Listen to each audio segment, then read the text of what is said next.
I want to solve this question regarding moles calculations, and here we have our question about a student using this kind of apparatus to determine the volume of 1 mole of carbon dioxide gas. So that is the aim of the experiment.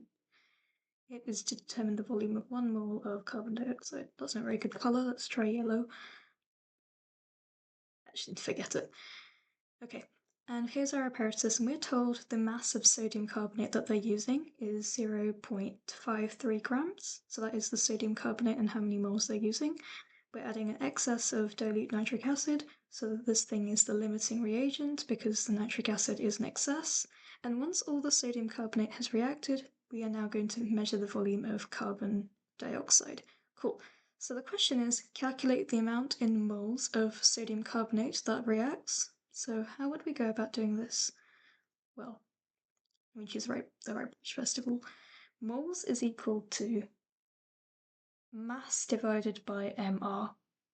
Okay, this is probably the most important equation that you need to know for the moles topic. Moles is mass divided by mR.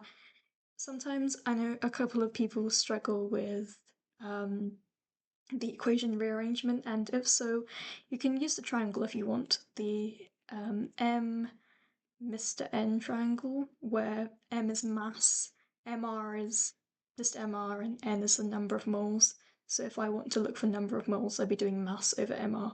That's if you struggle with rearrangement. If not, just memorize the equation. So that's the equation. Moles is mass over MR. We are told the mass up here, 0.53.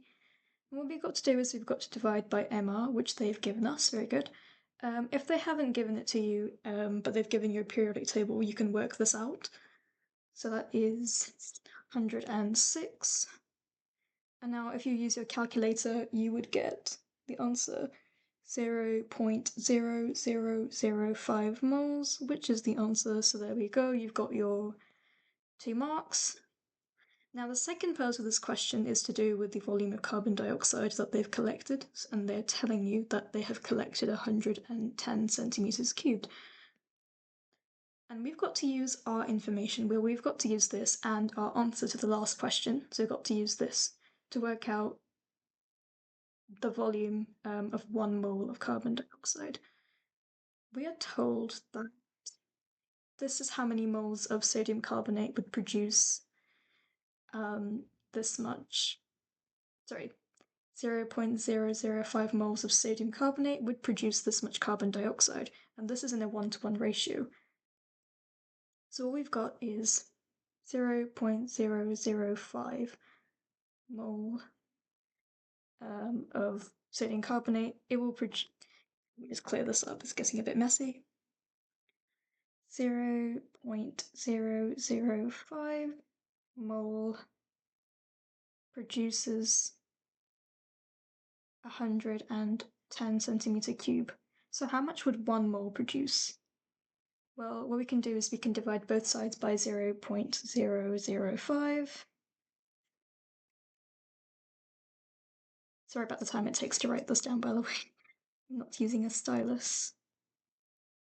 Okay, and that gets you to 22,000 centimeter cube. I hope that makes sense, because that is the answer. One more question I want to go through is the water of crystallization type problem. Here is one up here. So this is a question regarding heating up a hydrated salt. So first thing, if you see a question like this and you don't know where to start, just write out the equation of the reaction. So we've got our copper sulfate,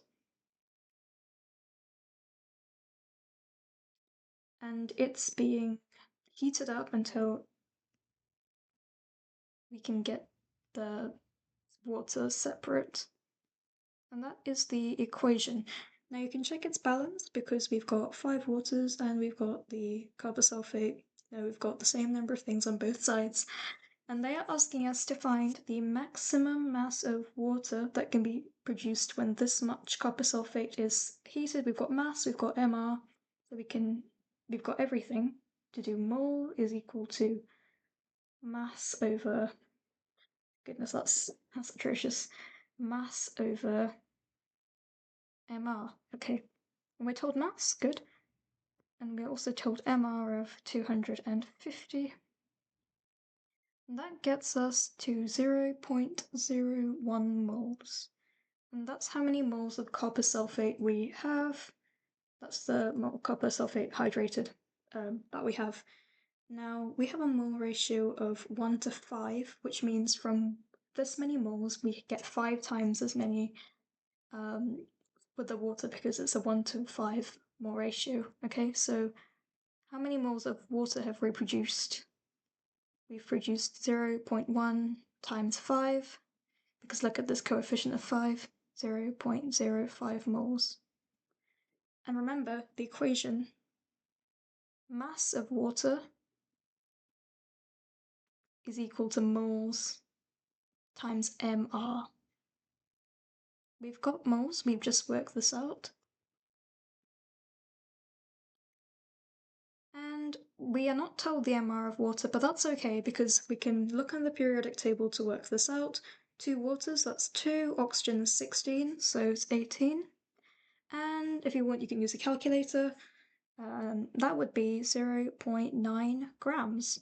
And that is the answer to your water crystallization problem. I can't remember how many marks this was worth, but if you just follow this step by step, work out moles, check mole ratios, and then use the equation, it should be fine. Drop any questions in the comments if that wasn't clear.